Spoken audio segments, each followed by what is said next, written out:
watched Home Alone. That movie was created during 1990. And when Kevin was at the store, the things that he bought were around $20. Now, those things would be about $70. This is an example of inflation.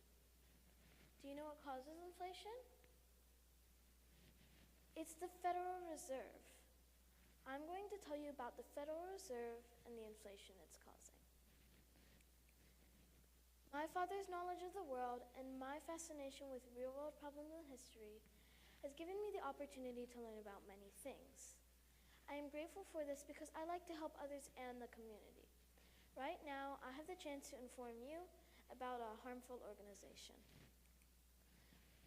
You see, the Federal Reserve was created to help promote stability in the early 1900s. That way, banks won't shut down after lots of bank runs. A bank run is when people think their bank is going to close, so they run to the bank to pull out their money. When lots of people do this, the bank has no money to give and collapses. The government and directors of prominent banks sought to create something that would help control financial policy. That is why they created the Federal Reserve. Yet when you hear federal, you think that it is part of the federal government. However, the Federal Reserve is not. The Federal Reserve is just a series of private banks that work together to support monetary policy. They control the flow and printing of money to help control its value and provide liquidity to banks to help promote stability.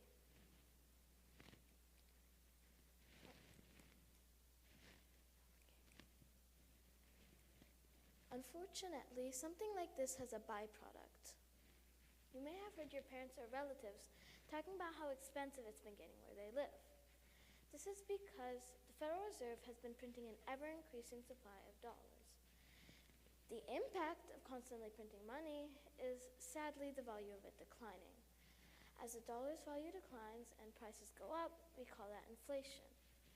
The price of goods and everything else goes up because it takes more money to buy the same amount of product, and the value also declines because there are more dollars in circulation.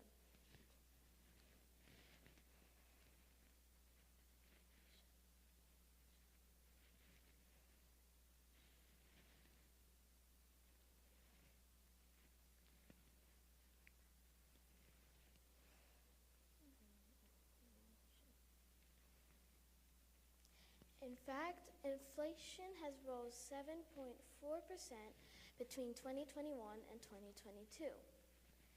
The dollar's value has increased so much. This means that it's harder for people to buy groceries, go to college, and other things. One example of the inflation being caused by the Federal Reserve printing money is when the government gave out the COVID relief checks. The Federal Reserve printed the money, gave it to the government, which then distributed the money in checks, causing inflation. Inflation rose 2.6% just from those checks alone. In fact, the Federal Reserve printing money even contributed to a stock market crash. The unchecked money printing of the Federal Reserve is a major cause of our severely undermined financial stability. This insidious process silently depletes savings, like college funds.